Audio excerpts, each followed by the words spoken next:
Félicitations. Donc vraiment, à Kene Liboso, à Kene Kaka Kene, parce que disque d'or, il y a France, à du disque d'or, on est Calatorolo, la disque d'or. À du disque d'or, il y a Snap.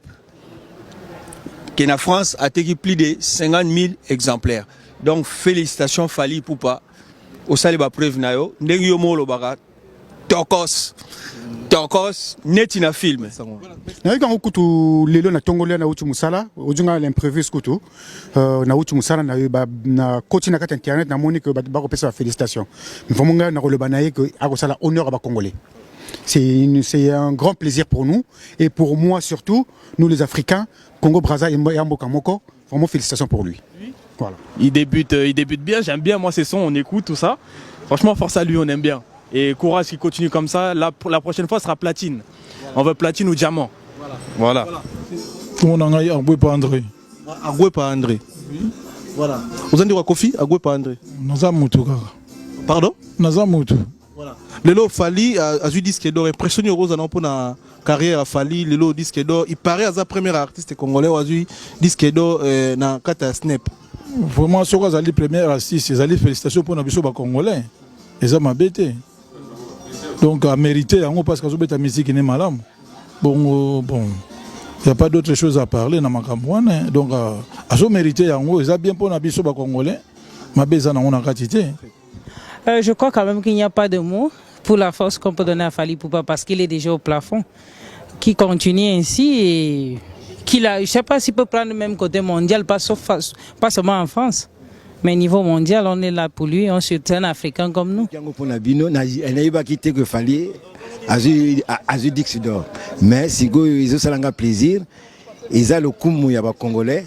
Donc, jaloux, jalousie, ils ont plaisir à Bissonio surtout. Donc c'est bon. Comme naïa open na yoki ango, naïna na salo ya papa wemba. Non, les félicitations c'est normal parce que Fally a patienté beaucoup. Hein. Alain a passionné, beaucoup de travail, il a travaillé. Mon mango pe kokinza ba pc maboko ekei azui. Lelo togoyo ka lobi ko za misu ba fere, ko za ba héritier, et ko za ba roga, et ko za ba soleil wanga, tout ça. Faut te féliciter. C'est que comme système il y a ini. Est-ce que pour ça, parmi tout qui album on a Tokos sur la musique Nepsu? En tout cas, bon, pour la Fally Ipupa, en tout cas, c'est un gars à féliciter. Hein, de toute façon, bon, biso to la biso ba jeune, l'élo génération jeune, l'élo sans conflit. Hein. Alors ça boulot na ya, miso a eu disque d'or, c'est qu'à mériter na de premiers années parce que partout natal à moi bilo na Mickey. Vraiment, c'est un gars à féliciter. En tout cas, bravo na et puis le Kuma Congo a mis gagné le Kuma Congo. Ouais. Mais ce que vous avez conseil, tout moi encouragement, tout moi réponse, nous ça répond à Moussala Naï. D'abord même pour commencer, je dis que quand j'avais vu Fally Ipupa avec Koffi Olomide, je savais qu'il avait de l'avenir. C'est un grand potentiel pour la musique africaine. Et franchement, moi je l'apprécie beaucoup. Et le disque d'or, ça ne m'étonne pas parce que c'est un bosseur, c'est un travailleur et c'est l'Afrique qui gagne. Voilà. Donc, ce que j'ai à dire, je l'encourage à continuer comme ça, à persévérer comme ça.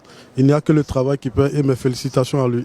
L'avancée de l'Afrique, surtout musicalement parlant, je dirais félicitations à Fally.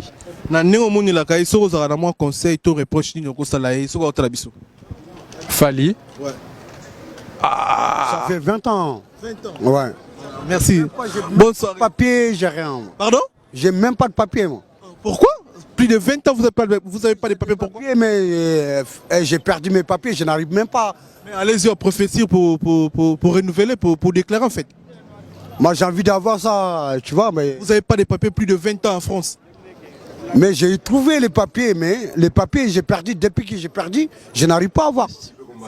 On peut baïbinga, bon, mais pour la Fally, vraiment, tu peux télé maboko, bravo, donc, Moussa Sala et mon ami, donc, tu n'as créé pour des gens qui n'ont pas été, tu as créé pour le Mikité, tu as mérité, le courrier, Azo Sala est bien, donc, il y a vraiment, bon, et le Kolobaïsaka, il y a donc, qui a continué au Samsané bien. Oui, bien sûr, Fally déjà c'est un grand hein, par rapport à Yandenga Ndoule et Nabiso, Fally déjà comment ça est bien. Donc à mérité c'est vrai, à méritant bon. d'accord, Moutarobo a fallu azater par rapport à la musique, donc vraiment ça va. Ça va. Parce que au moins la musique qui photo longola moi qui parti pris photo soutenir la musique surtout au bateau travailler bon par exemple net il est so faire à suivre en open dynastie et aussi fierté pour le Congo parce qu'il y a un musicien congolais ceux qui peut lobby héritier au Atana BP à Zuango et aussi la fierté à Congo parce que Congo doit aller en avant, vous comprenez. Donc le rôle a fallu à Zuango to betele maboko lobby peut ceux qui wat à Zuango ce peut Hervé faire à Zuango to betele maboko. Mais en tout cas félicitations mingi pour na Fally Ipupa vraiment naïbaïka que un jour ozwa disque d'or na yo parce que ils ont le kokuta au kamwate ba preuve donc oso la kisango oso la kisasusu na yo qui déjà nsembo na yo science et fiction en tout cas ezo beta déjà na moni ndenge déjà ndenge yo mo peno yebi donc basi ndenge balelaka yo quoi. En tout cas na opesa Fally félicitations hein. En tout cas bon izaka fierté à Congo hein. Il y a fierté à Congo Fally Ipupa plaisir aigle plaisir continuer ko bosser bon pour la fierté en boka na biso quoi donc ba polémique yana ngona tina te toza biso nyonso toza kana bomoko mais ndenge on va au disque d'or wana pena biso to sepeli en tout cas pour na Congo.